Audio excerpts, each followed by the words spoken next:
может выполнять функции антитеррористической защищенности.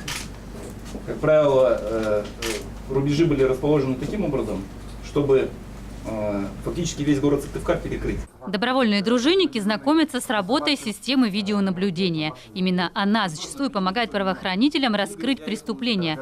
Среди слушателей люди самых разных профессий, но для сотрудников МВД они коллеги. Именно при помощи дружинников в Коми уже было выявлено более 1000 правонарушений. Большая часть приходится на столицу региона. Здесь в рейды с сотрудниками полиции регулярно выходят порядка 50 граждан с красной повязкой на руке.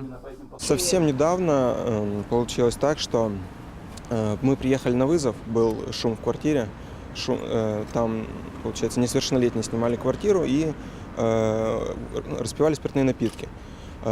Мы с одним сотрудником поднялись в подъезд, где обнаружили 3 правонарушителей, распивающих спиртные напитки. Нередко бывает так, чтобы утихомирить нарушителя, необходимо применить физическую силу. Дружинники спрашивают, имеют ли на это право. Вопросов у добровольцев немало. Конечно, на местах народным формированием помогает полиция, но этого недостаточно. Именно поэтому и решили организовать обучающий семинар.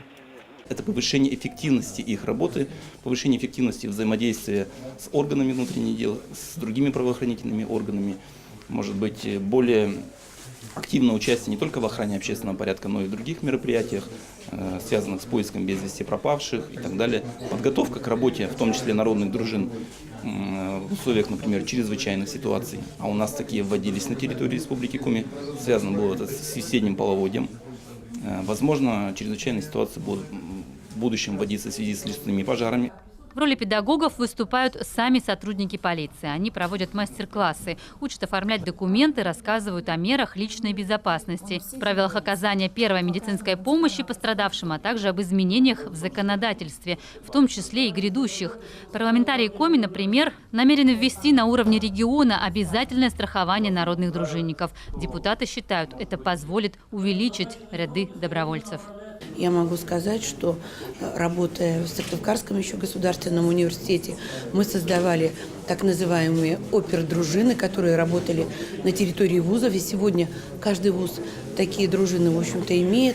Но вот эти вопросы участия, например, очень активных молодых людей в обеспечении порядка на территории муниципального образования практически блокировались тем, что не были решены вопросы личного страхования вот этих дружинников. А это очень важно.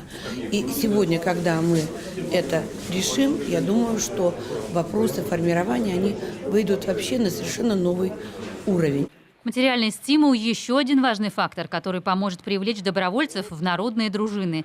Систему поощрения депутаты также намерены рассмотреть до конца этого года. Речь может идти, например, о выплате за раскрытие преступления. Я думаю, что это положительно отразится на качестве, на участии дружин. То есть это не просто будет, пришел, отметился, ушел.